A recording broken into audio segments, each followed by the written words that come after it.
Bismillahirrahmanirrahim. Shall we start? Perfect timing. Assalamualaikum. So, where did we leave off last week? Does anyone remember? Anyone remember what happened last week? We covered off? No?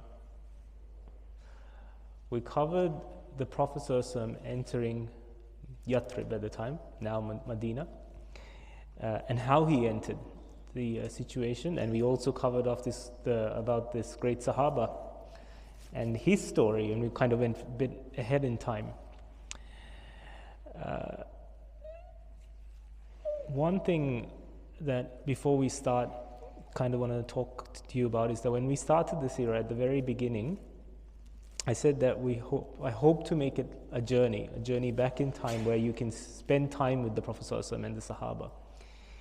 We are now around the middle of the Seerah, and it's been 11 weeks. Inshallah, in another 11 weeks, give or take, the Seerah will come to an end. For me, whenever I do the Seerah, and I've done the Seerah many times now, but every time I do the Seerah and it comes to an end, it is heartbreaking. It's heartbreaking because for me it feels like you say goodbye to the Prophet ﷺ and the Sahaba and the journey we've been in. So just keep that in mind, that these relationships that you are building in your mind with the Prophet and the Sahaba and the images will at some point end, at least in this setting, but it doesn't have to end for you. And we know today what happened with the Queen passing away. Whether you like the Queen or not, that's a different matter, but it is an end of an era. For me, it's an end of an era. I grew up with the Queen and seeing her picture on all the money. So you kind of have that pang of sadness when that era ends. You will realize that when we get to that part where the Prophet ﷺ is no longer with us, some of the Sahaba had that multiplied, God knows, 100 times. And that was just one of the sorrows they felt. So the feeling you have now, just hold it and try to keep it with you, because when we get to that point, you will get a very brief sniff of what the Sahaba went through. So we're still not there yet. And where we are is that the Prophet ﷺ has entered Medina, and he is staying at the house of Abu Ayyub al-Ansari, who passed away in Istanbul, Constantinople. Now, while the Prophet ﷺ is staying there, the land that he purchased from the two orphans, they begin building his house and the mosque immediately, straight away, pretty much as soon as he moved into Abu Ayyub's house.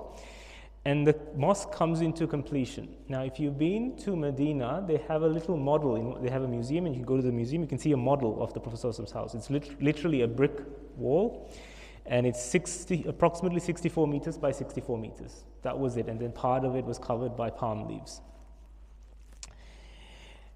The Qibla of this mosque, though, is towards Jerusalem still. The Qibla of the Prophet ﷺ's mosque currently is still towards Jerusalem.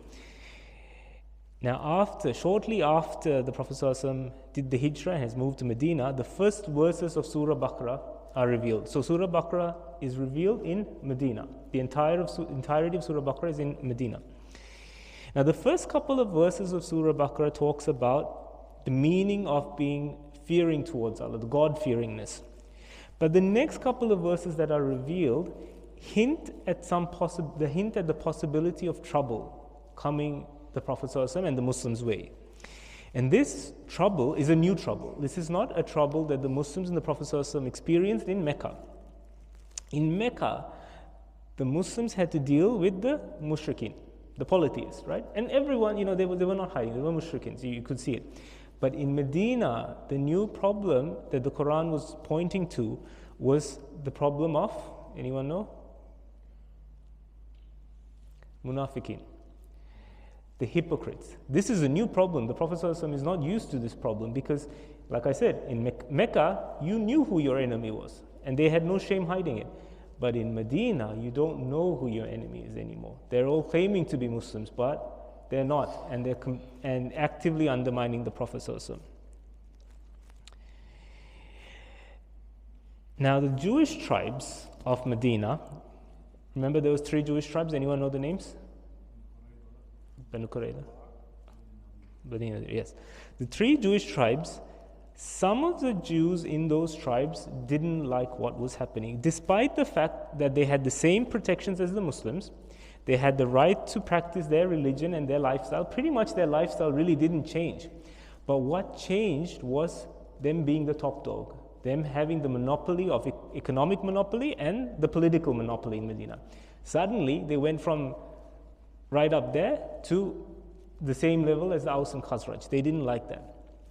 Economically, they also had a problem because they were doing quite well because of the war between Aus and Khazraj. They were making money out of it because they were funding weapons and food to both sides. So they didn't like this, what's happened. When I say they, be a bit cautious because I'm not talking about all the Jews, and we'll get to that in a second. Now, I assume at this time the opposition and the annoyance of these Jewish tribes became apparent to the Muslims. Not directly, but they started to get a hint of what's happening. Surah Ali Imran, verse 75, talks about this. But this is a very interesting verse, and I'm going to talk a little, read that verse if I can. It goes like this. There are, of course, honest people among the followers of earlier revelation. They will return a fortune in gold entrusted to them, while others won't give back a single silver coin with which they have been entrusted, unless you stood there and demanded it. That's because they say, we're not obligated by our faith to be fair with those of another religion. Yet how terrible do they lie against Allah, and well they know it. Ali Imran is very interesting because Ali Imran is giving a few lessons. They're giving lessons about how people of the other religions would say, well, you're not part of our religion. So if we rob you, or if we don't help you, or if we're not fair with you, that's fine. We're not doing wrong because you're not part of it. Interesting thing is, I have unfortunately heard the same saying from some Muslims. They're not Muslims, it doesn't matter, Be very cautious because Ali Imran deals with that aspect. The second thing that Ali Imran deals with is you have to be very cautious on how you stereotype people. The verse in the Quran is actually saying there are some good Jewish people who would return even gold that was given to them, and there are some who are not. So don't put everyone in the same basket. And the Prophet ﷺ made it very clear. I've said it many, many times before. In Islam, there is no racism. You cannot stereotype a group of people because of what you think they have done. And the Prophet was very strong on that, but Ali Imran also touches on that part of it.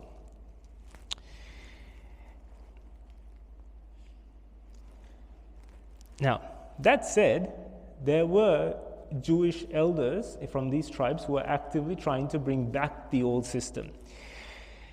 One of the chiefs of Bani Kainuka wanted the civil war to happen again because he was profiteering off that. So what he did was he hired a famous poet, a very beautiful, a poet who can recite very beautifully, and he told them to go and recite poetry about war and the battles between the Aus and Khazraj amongst the Aus and Khazraj. So he goes to the Aus at one point and starts reciting these poetries. Then he goes to the Khazraj and he starts to stir up the pot, starts to make them remember all the old battles. It comes to a point that now the Aus and Khazraj are stirred back up and they're almost about to go into fight, and the Prophet ﷺ hears of this and he comes quickly to them and he says this. He says, "O Muslims, by Allah, have you entered the state of pre-Islamic ignorance while I am still among you? After Allah guided you to Islam, honored you with it, by it. He cut fetters of ignorance from your neck and delivered you from disbelief and united your hearts." You can really see that he's very annoyed about what's happening. He's saying that after all this, while I'm still here, you would listen to some poetry and then go and try to beat each other up? This kind of knocks some sense back into these Muslims, and the Aus and Khazraj go say, "You're right, we shouldn't have," and they put down their weapons. But here's a few examples of what I meant. There is trouble brewing in Medina.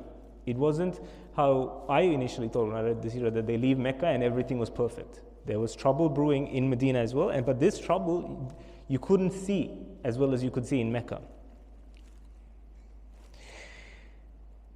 Now, after this particular incident, the Prophet ﷺ realizes that the old ignorances, the old angers towards each other still are there. So he comes up with an ingenious plan. Do you know what the Prophet ﷺ did? He created the pact of brotherhood. He said the immigrants, I've forgotten the word now, the Arabic, Muhajirins, the Muhajirins will be paired up with an Ansar, those from Medina. And the purpose is the Ansar can financially assist the Muhajirin because they came with nothing. They don't have anything. They don't have any money. They have nothing. But likewise, the Muhajirin, the original Muslims from Mecca, can help these new Muslims solidify their Islam and also kind of act as a damper whenever they get a bit annoyed with the Aus, gets annoyed with the Khazraj gets annoyed with the Aus. The Muslims from Mecca can say, hang on, remember, you're all Muslims. You have to forget those. So he creates a pact of brotherhood. But an interesting thing is that, do you know who the Prophet ﷺ had a pact with? So in this pact of brotherhood, each Muslim from Mecca was given another Muslim from Medina. Who did the Prophet pact was? Who did the Prophet have the pact with? Ali.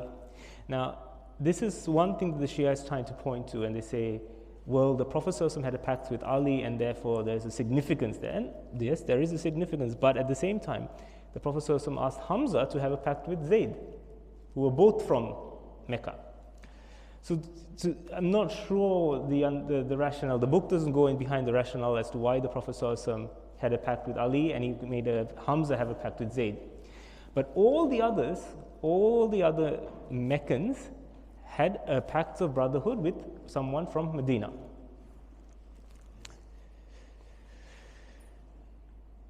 Now, these pacts, series of pacts have happened, right?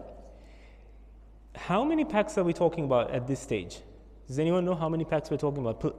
There was the first Aqaba pact. The first Aqaba pact dealt with oneself, one's conduct, one's spirituality, what you believe in. There was the second Aqaba pact. The second Aqaba pact dealt with the political aspect of protecting each other, of understanding that the Prophet ﷺ will be the leader of Medina. Now these two pacts were between the Aus and Khazraj. A third pact happened. The Prophet ﷺ built a third pact between himself and the Jewish tribes. And in that pact, he promised the Jewish tribes the same protection and the same rights as the Muslims, and they can practice their religion and live their livelihood. The only thing he asked is that they do not support the Quraysh against them, and they come to the defense of the Muslims, and the Muslims will come to the defense of them. I mean, it's a pretty fair pact. Yes, financial support of the defense, correct. So it's a pretty fair pact. That was the other one. Now, with the pact of brotherhood, he then joined the Aus and Khazraj with the Muhajiruns. So pretty much with these four pacts, the Prophet ﷺ built ties of all of these groups, of all of these communities in Medina to each other. You see how ingenious this political strategy of it. He didn't go all at once, he didn't throw it all at once, he did one by one by one. He connected one pact with another pact with another pact so that the entire Medina community is now in a pact to protect each other. Now, before the Prophet ﷺ arrived in Medina, there were two big top dogs amongst the Arabs who were almost going to be crowned kings. The first one was Abdullah ibn Ubay of the Khazraj clan. He was a chieftain of the Khazraj clan. His cousin was the chieftain of the Aus clan, Abu Amir ibn Safi. Now, Abu Amir was self-proclaiming himself as a scholar of the Abrahamic faith. And his nickname used to be the monk. They used to call him the monk. Now, Abu Amir actively worked against the Prophet ﷺ. He called the Prophet ﷺ a liar. And he would tell anyone who would listen that he is a liar, you don't listen to him, you shouldn't listen to him. But Islam spread so quickly and so strongly in Medina that by the time Abu Amir decided to leave and he said, I give up, there was only 10 people who still listened to him. And those 10 people left with him, and he pretty much went into self-exile. He left Medina and never came back. However, the other person, Abdullah ibn Ubay, remember this name. Abdullah ibn Ubay remained in Medina, and later he said he confessed to be a Muslim, but he actively worked against the Prophet ﷺ. And when the Prophet ﷺ went and asked Sa'd ibn Mu'adh, why is he doing this? Sa'd said, oh Rasulullah, go easy on him, because before you came to Medina, we were actually planning to build him a crown. We were getting the resources together to build him a crown. So you can imagine the blow to him. He was only a few days away from being crowned king, and the Prophet ﷺ comes to Medina. So he has a real gripe to pick with the Prophet ﷺ.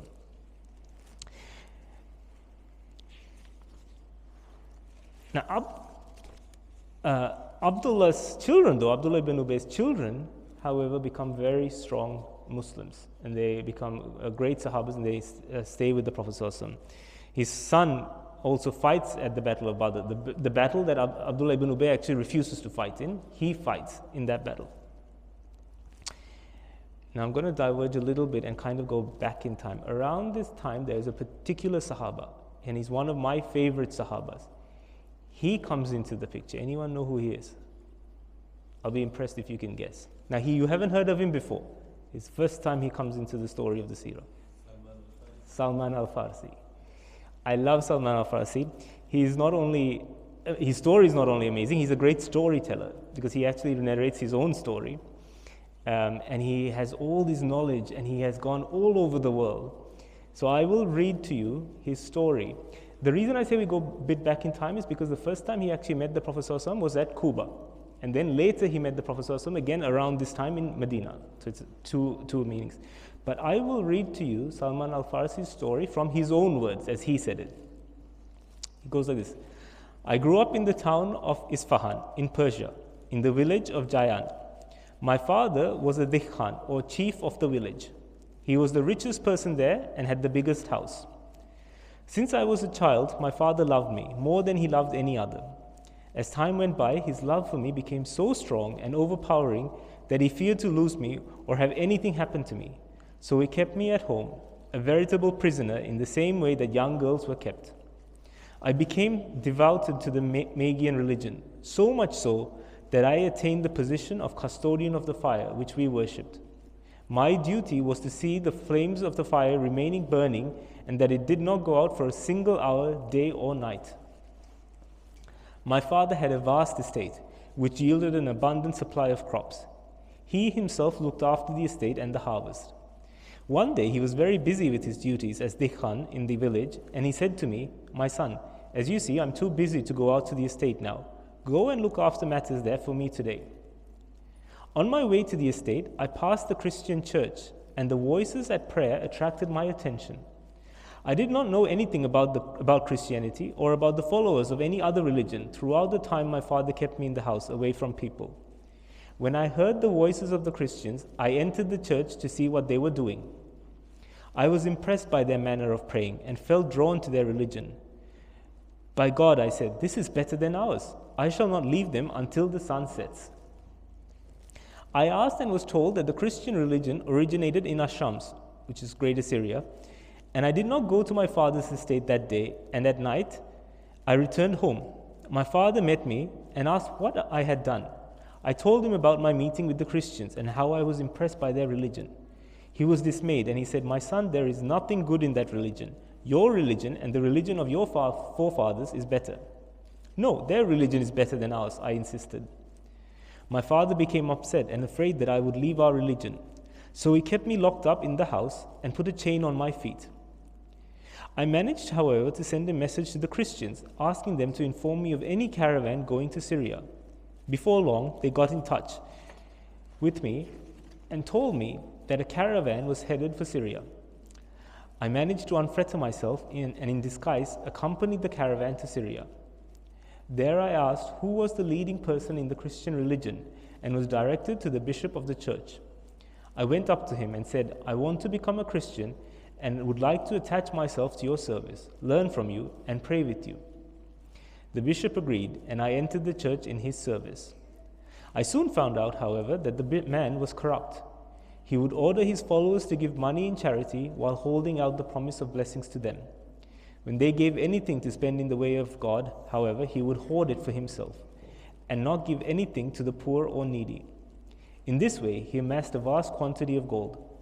When the bishop died and the Christians gathered to bury him, I told them of his corrupt practices and at their request showed them where he kept his donations.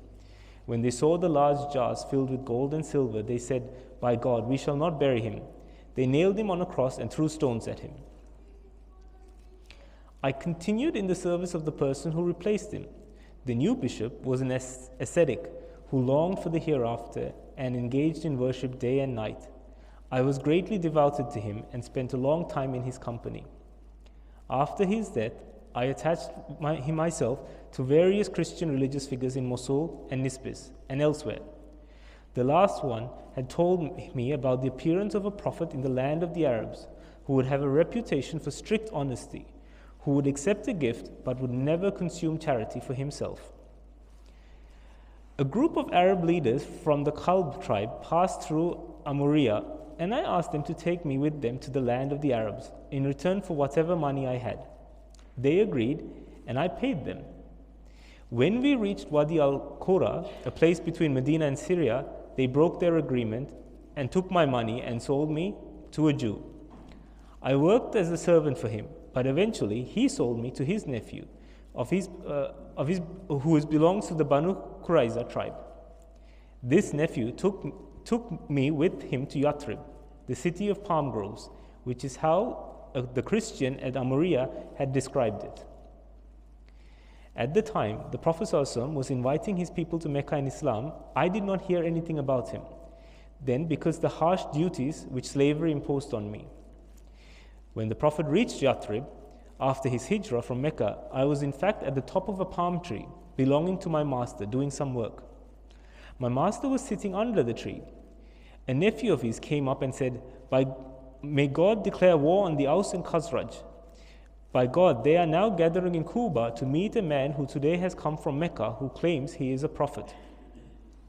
I felt hot flushes as soon as I heard these words, and I began to shiver so violently that I was afraid that I might fall on my master. I quickly got down from the tree and spoke to my master's nephew. What did you say? Repeat the news for me. My master was very angry and gave me a terrible blow. What does this matter to you? Go back to what you're doing, he shouted. That evening, I took some dates I had gathered and went to the place where the Prophet ﷺ had alighted. I went up to him and said, I have heard that you are a righteous man, that you have companions with you who are strangers and are in need. Here is some sadaqah or charity. I see that you're more deserving of it than others. The Prophet ﷺ ordered his companions to eat the dates, but he himself did not eat it. I gathered some more dates, and when the Prophet ﷺ left Kuba for Medina, I went to him and I said, I noticed that you did not eat of the sadaqah I gave. This, however, is a gift for you. Of this gift of dates, both he and his companions ate. The strict honesty of the Prophet ﷺ was one of his characteristics that led Salman to believe in him and accept Islam. Salman was released from slavery by the Prophet ﷺ, who paid a Jewish owner a stipulated price and who himself planted the agreed number of date palms to secure his freedom. After accepting Islam, Salman would say, when asked whose son he was, I am Salman, the son of Islam from the children of Adam. I found that really beautiful. Of Adam. People would ask him, like, where are you from? Who are you? What tribe? And he said, I'm a son of Islam from the children of Adam. He had more right to say, I am the son of so-and-so, and I went on this journey, and I was like, what an absolute amazing story he had. But that meant nothing to him. And you can also see how devoted he is. He left his house, his father who loved him, and he had a lot of wealth to inherit, and he got on a caravan and he went on this journey to find this prophet. The commitment that some of these Sahaba have, and I love Salman al-Farsi particularly because of this, and also because he lived amongst the Arabs, but he was not Arab, he was Persian. Salman was to play an important role in the struggles of the growing Muslim state. At the Battle of Khandak, he proved an innovator in military strategy. Salman became known as Salman the Good. He was a scholar who lived a rough and aesthetic life. He had one cloak which he wore and one which he slept in. He would not seek the shelter of a roof, but stayed under a tree or against a wall. When I said that we're going to cover the Seerah, yes, we're covering the Seerah, but I also want you to really understand and have this connection to these amazing human beings, these Sahaba. There's a famous saying, you stand on the shoulders of giants. As Muslims, that is, we stand on the shoulders of these people, People like Abu Bakr and Uthman and Ali, yes, but also people like Salman and Sa'd ibn Mu'adh and Talha and these absolutely amazing Sahaba. There's another Sahaba that I really like. Anyone know who he is? He too is not an Arab. No. I like Bilal, true, good, but no, I wasn't talking about Bilal. There is a particular Sahaba that we all tend to forget, but I really like him. Not Wasi. He wasn't Arab, he wasn't Abyssinian, he wasn't Persian. No. He lived in Medina. I'll give you a hint. He lived in Medina.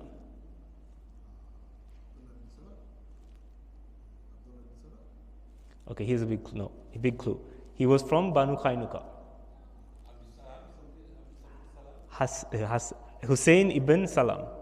Hussein ibn Salam. Now, Hussein ibn Salam, it's funny, I can see you, because I heard his name is Abdullah ibn Salam in a different seerah as well, but this book says Hussein ibn Salam. So I'll say both. I've heard him as Abdullah ibn Salam, but the book calls him Hussein ibn Salam. He was a chief rabbi of the Banu Qainuqa. He wasn't just a rabbi or an apprentice rabbi or anything. He was the chief rabbi. He learned his scriptures and he read about the scriptures, and he couldn't deny that the Prophet ﷺ was a prophet. He couldn't. Now, a lot of the Jews at the time, they knew he was a prophet, but they couldn't accept him because he was not Jewish. They even said that, yes, if he had been Jewish, he fits every criteria, but he's not Jewish, so we can't accept him. But Ibn Salam was not like that. He read it, he said, it fits, and I am a scholar of the scriptures, so who else would not believe him if I don't?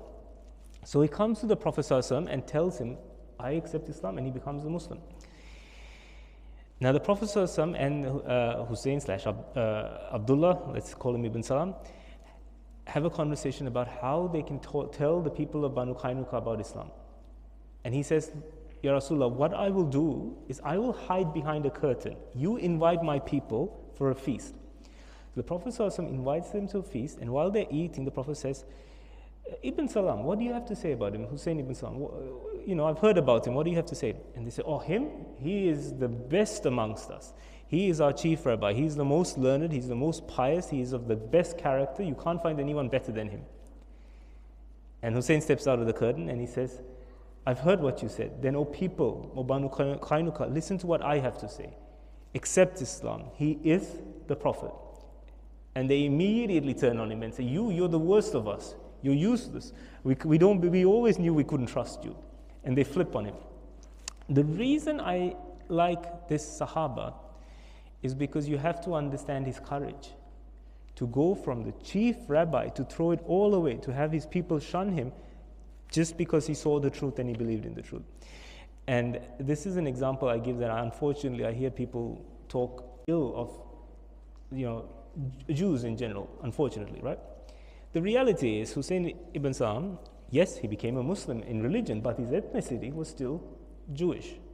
And we have to remember that we must be very careful, because the Jewish people are his people, and the Jewish people are the people of a lot of the prophets were Jewish. So be very, very cautious when you hear those things.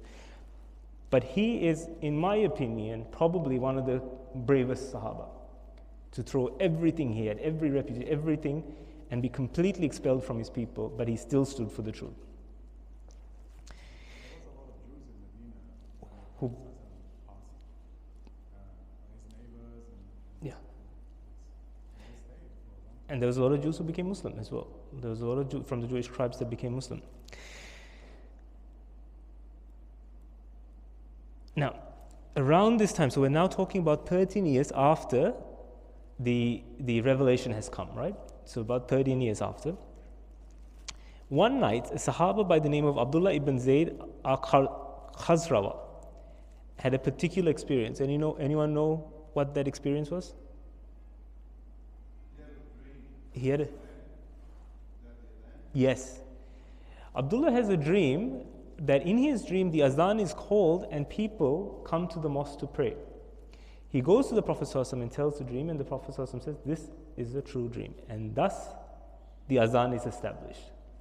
I haven't heard this particular Sahaba's name mentioned before this or after this. So it makes me always wonder, why was he selected by Allah to give such a prestigious or honorable situation to happen to him? I don't know. It's very interesting.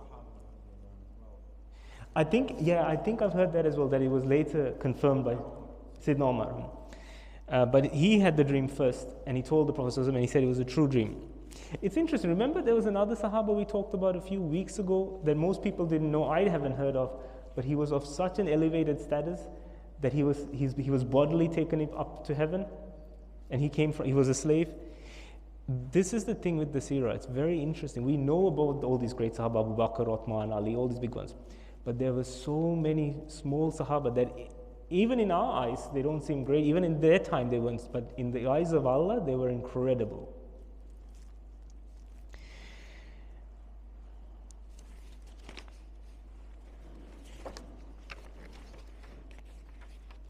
So I'll briefly read to you a summary of what happened in the 13th year to give you an idea of what was happening elsewhere.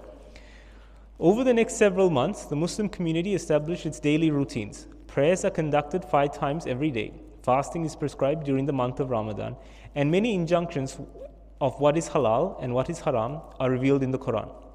The mosque becomes the center of community affairs in Medina, and soon after its construction, 2 rooms are added to the side of the Prophet's house for the second and third wives, Sauda and ISHA. The Prophet sends Zayd to Mecca to escort Sauda and the Prophet's daughters Kulthum and Fatima to Medina. Zayd also brings his family, Ayman and Usama. Shortly after Zayd's return, the Prophet persuades his first cousin, Zainab bint Jahsh, to marry his adopted son. Around the same time, Zainab's sister, Hamna bint Jahsh, marries Musab ibn Umair. The Prophet's aunt, Umayma bint Abdul Muttalib, comes to Medina to attend both her daughters' weddings, and at that time embraces her nephew's new religion. Abu Bakr sends his son Abdullah to bring Abu Bakr's wife Ruman and daughter Asma and Aisha. Upon her arrival, Aisha marries the Prophet in his very simple ceremony. Remember we talked about that 2 weeks ago? Abu Bakr's converted sister Quraiba stays in Mecca to take care of their elderly father. Abu Kufa, who has not yet entered Islam. Another Qurayshi to arrive in Medina is Abu Bakr's close cousin, Talha ibn Ubaidullah, who had recently wrapped up his business affairs in Mecca. Remember Talha? He keeps popping up everywhere.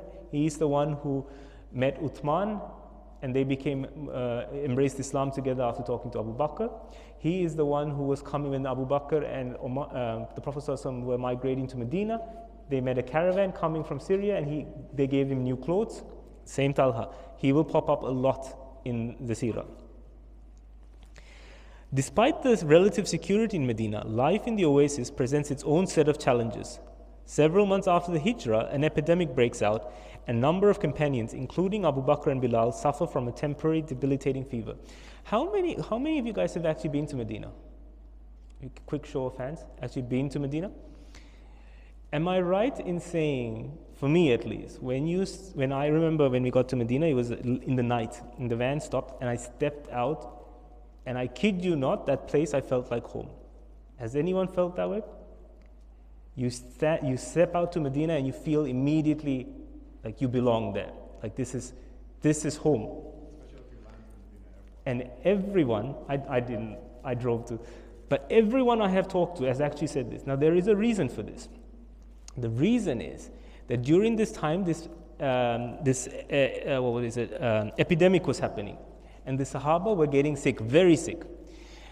Some scholars say it was malaria because there was a marshy area, but whatever it is, these Sahaba were getting very sick and they were getting fevers, and they were complaining to the Prophet. They were saying, we want to go back, we're homesick, Mecca was so much better than this place. And the Prophet ﷺ raises his hands and makes a dua. He said, "Oh Allah, make Medina as beloved to the Muslims as Mecca, if not more." He didn't say to my Sahaba, he said to the Muslims. And scholars say that dua is still working to this day. Every time a Muslim steps foot in Medina, the dua that the Prophet ﷺ makes comes true, and you feel immediately at home. You have this special attraction to Medina. That came around this time when the Muslims were starting to get sick in Medina.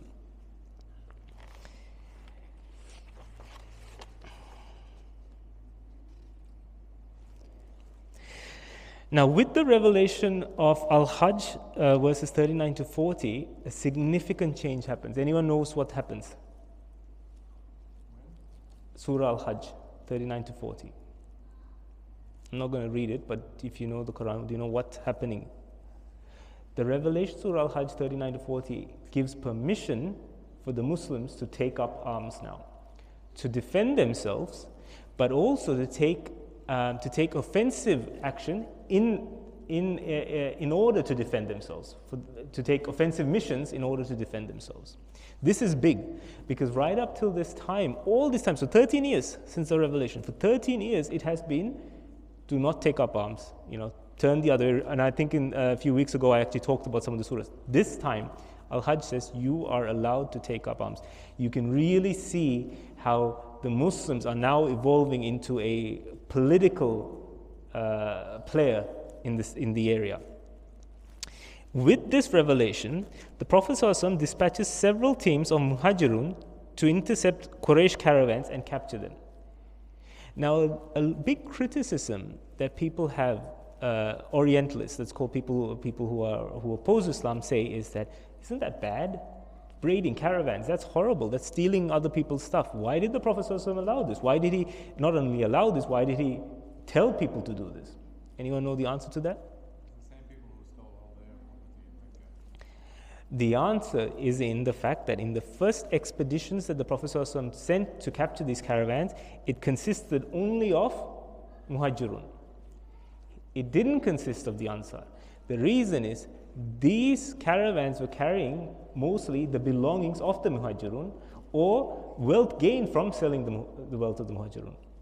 This was to recapture the wealth that was left behind. Later we'll see that certain expeditions were sent with both the Muhajirun and the Ansar. But the earlier ones were just to take back. One. The second thing is, it has now turned to all-out war. There's no beating around the bush.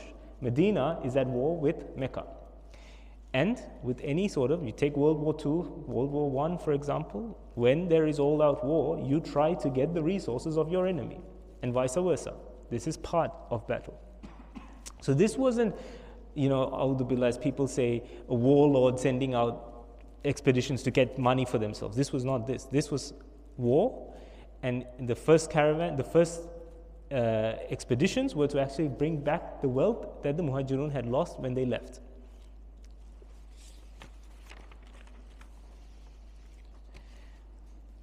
Now, one such party that the Prophet ﷺ sent out was led by a Sahaba by the name of Abdullah ibn Jahsh. Remember the Jahsh family? The Jahsh family keeps popping up a lot. Abdullah ibn Jahsh was sent to investigate rumors of a caravan. But he was only to go and investigate it and report back. But Abdullah ibn Jahsh and his party see an opportunity. They see this caravan in a vulnerable position and they say, you know what, we're going to take it. And they attack. But there is a problem. You know what that problem was? They attacked at the end of one of the holy months. And in these holy months, you're not allowed to fight. But Abdullah ibn Jahsh did. When he went back, the Prophet ﷺ was quite annoyed. He was very angry. And he said, you're not supposed to do this. But Surah Baqarah verse 279 is revealed, which absolves it. So it says, yes, it is wrong to fight in these times where there is agreed peace. However, what is worse is what the Meccans are doing to the Muslims. And it reminds the Muslims that you are in a state of war now, and you need to act accordingly.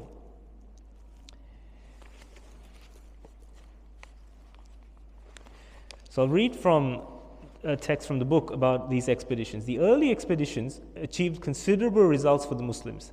They enabled them to form a good idea of the geography and topography of the area surrounding Medina. They identified routes followed by trade caravans traveling between Mecca and Syria. They also established contacts with several tribes in the area and entered into alliances with some of them. The Muslims also proved that they were powerful enough to defend themselves and their faith against any external or internal threat. They were aware that threats could potentially come from either direction. Internally, the Jewish tribes and the Arabs who had not accepted Islam could pose a threat, while externally, the Quraysh and her allies were on the lookout for chances to crush the new Muslim state. The Prophet ﷺ also introduced certain new tactics which he employed in these expeditions. Most important amongst these was secrecy, which helped in taking the enemy by surprise. As a result of these expeditions, the Quraysh recognized that its trade route to Syria was no longer secure.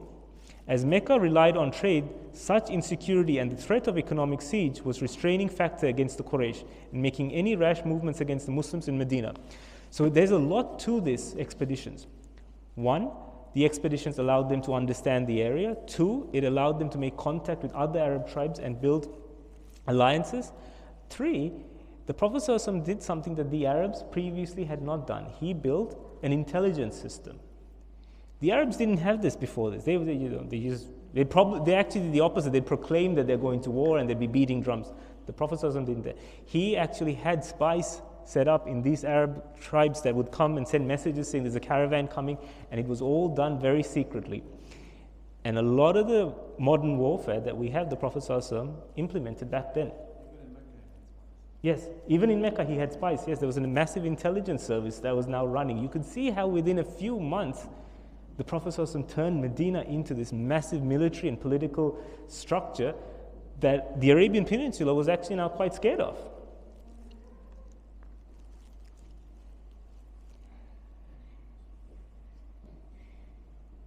Now, another key event happens at this time. Anyone can guess what it is? Not yet. Now the story on this is not clear. Unfortunately, I've actually read a few things and it's not very clear where it happened and the specifics of it. The general consensus is that the Prophet ﷺ was praying in Masjid Qiblatain. That gives you a clue of what happened.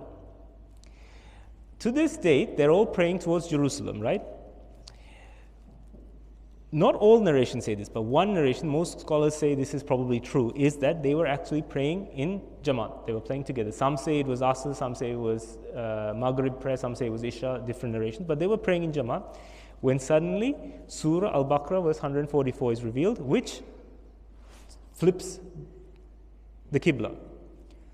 So suddenly, mid-prayer, according to one narration, the entire Jamaat turns. And now they're praying the opposite direction. Because remember, Medina is in the north, Mecca is in the south, Jerusalem is further north. So they're praying north, and then almost suddenly 180, they're praying south. Remember also at one point there was a Sahaba who was visiting the Prophet when he was in Mecca, and he refused to pray towards Jerusalem. And the Prophet said, you've been given your Qibla, stick to it. And some scholars say actually that he wasn't very clear because he had an inclination that this would happen. But at this point, the Qibla has changed. Now, if you have been to Masjid Qiblatain, you will actually see two Qiblas. You can actually see where they had the first Qibla towards Jerusalem and the other Qibla to the south to this day if you go there. Up to this point, the Jews used to make fun of the Muslims saying, you have this religion of yours, but you still follow our Qibla. What good is your religion? When the Qibla changed, they started making fun of the Muslims saying, well, now you have a different Qibla, so your prayers are not going to be answered. So either way, the Jews found a way of picking on the Muslims. Nearly 2 years after the first surah of Surah Baqarah is revealed, the entire Surah Baqarah is now finished. It took about 2 years for Surah Baqarah to be revealed to the Prophet ﷺ in this period. Now we're getting to a really interesting part, but I'm not going to finish it. I'll get to it and we'll inshallah cover next week. News reaches the Prophet ﷺ that Abu Sufyan is taking a caravan up to Syria. But by the time the news reaches him, it's already passed. He couldn't get it. Later, a message comes that that same caravan is coming back heavily laden with wealth. The Prophet ﷺ sends Talha ibn Ubaidullah, Talha, the famous Talha again, and Sa'd ibn Zayd to scout the caravan. While they're scouting the caravan, the Prophet ﷺ sends out a message to all the Muslims, and he calls the Muslims together to ride out and capture the caravan. All the Muhajirun, except for 4, joined this expedition. Anyone know which 4 this is? Sayyidina Uthman. Do you know why he didn't join? Ruqayya, the Prophet ﷺ's daughter, was gravely ill at the time, so he asked permission to stay back. The second one? No. Yes. Abdullah ibn Maktum. Who's Abdullah ibn Maktum? He's the same one from Surah Al-Ahmad. Yes, the blind Sahaba. Remember the blind Sahaba, and the Prophet ﷺ looked away and he got reprimanded? This blind Sahaba stays, but not because he's blind, but because the Prophet ﷺ asks him to lead and look after Medina while he is away. Look at the rank. He goes from a blind Sahaba that the Prophet ﷺ looks away. After the surah is revealed, the Prophet trusts him so much that he says, you will be in charge of Medina while I'm away. And he was blind from birth, by the way. He never saw ever. He was blind from birth. The other two are Talha and Zaid because they're still on a mission, scouting mission. So they haven't come back yet. So before they could come back, the Prophet ﷺ sets off. And they decide to go to Badr to capture the caravan, to intercept the caravan in Badr. On the Muslim side, there are 306 men, 74 Muhajirun and 232 Ansar, 70 camels and 3 horses. Remember these numbers, okay? There's a reason why I'm telling you this. 306 men, 74 Muhajirun, 232 Ansar, 70 camels and 3 horses. The Prophet ﷺ, when he went to battle, had a white banner. And this white banner was given to Musab ibn Umair from the clan of Abdud Dar. The reason is because whenever the Quraysh used to fight, the clan that would carry the banner was the clan of Abdud Dar. Now the scholars say this is an interesting point. This was tradition, right? What a lesson we learn from this is that we as Muslims do not dislike tradition for the sake that it's tradition. If it is good tradition, you stick to it. There is no wrong in it. The Prophet ﷺ saw that honoring Abdud Dar was a good tradition.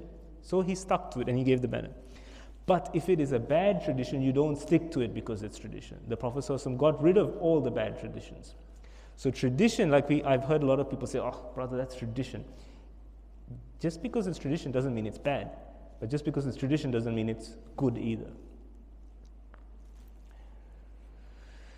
Now, while this is happening, remember how I said the Prophet ﷺ had intelligence? Unfortunately, the Quraysh also had spies in Medina, the hypocrites. Message is sent to Abu Sufyan saying, be careful, the Prophet ﷺ is getting this large group of people to come and capture your caravan. Soon as the message reaches Abu Sufyan, what he does is he diverts the caravan towards the coast, but he also sends a message to Mecca saying, I need help. The message goes to Mecca, and the Meccans build a massive force. Every single clan except for Banu Adi, every single clan joins to fight the Prophet ﷺ. Banu Adi sends money and sends mercenaries. They themselves don't come. On the Quraysh side, we have 1,000 soldiers. So the Prophet ﷺ side, there was 306. The Quraysh have 1,000 soldiers. 100 horsemen, the Muslims have 3 horses. 600 heavily armored foot soldiers in chainmail. This was not meant to be a little skirmish. This was supposed to be the battle that ends the Muslims once and for all. Every resource, every man, every horse, every camel that the Quraysh can get, they put together and they march out towards Badr. Now when the Prophet ﷺ hears that this army is coming to intercept them, remember 3-1 now. For every one Muslim there are 3 Quraysh. That's a big difference. The question gets asked, what do we do? Do we go back or do we continue? The Prophet ﷺ asks his Sahaba to come and they have a conversation. Now, scholars say the Prophet ﷺ is the Prophet. He doesn't need to have a conference. He doesn't need to have a discussion. But here he's teaching a lesson to us as Muslims to engage with each other and have these conversations in hard times. The Prophet ﷺ asks Sa'd ibn Mu'adh what his view is. And Sa'd gives this response. He said, not Sa'd ibn Mu'adh, he asks the Muhajirun first, and he says, what's your view? And Miqdad ibn Amr from the tribe of Bani Zuhara says this, O Messenger of Allah, proceed where Allah directs you, for we are with you. We will not say as the children of Israel said to Musa, go you and your Lord and fight, and we will stay here. Rather, we will say, go you and your Lord and fight, and we will fight with you. That's beautiful. That's very encouraging for the Prophet. The Prophet ﷺ then asks the Ansar, Sa'd ibn Mu'adh, and he says, what do you say? And Sa'd says, O Prophet of Allah, we believe you and we bear witness to you that you have granted to us and we declare in clear terms that you have brought us the truth. We give you our firm pledge of obedience and sacrifice. We will obey you most willingly in whatever you command us. And by Allah, who has sent you with the truth, if you were to ask us to throw ourselves into the sea, we will do that most readily, and not a man amongst us will stay behind. We do not deny the idea of encounter with the enemy. We are experienced in war, and we are trustworthy in combat. We hope that Allah will show you through our hands those deeds of bravery which will please your eyes. Kindly lead us to the battlefield in the name of Allah. So all the Sahaba are saying, yes, we're outnumbered, 1 to 3, but with you and with Allah by our side, we cannot be defeated. Let's go and meet them.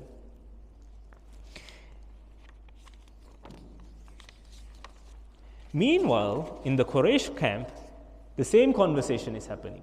Do we fight them? Do we not fight them? A lot of the Quraysh are not really, even though they're massive, they don't really want to fight because a lot of their relatives are amongst the Muslims. Their heart isn't really there. The other thing is, they came to protect Abu Sufyan's caravan. It's now protected. They got to Abu Sufyan in time. The caravan's protected. They don't really have a reason to fight. So Abu Sufyan says, let's go back. Let's go back to Mecca. There's no reason to fight. We don't need to do this. Guess who speaks up then?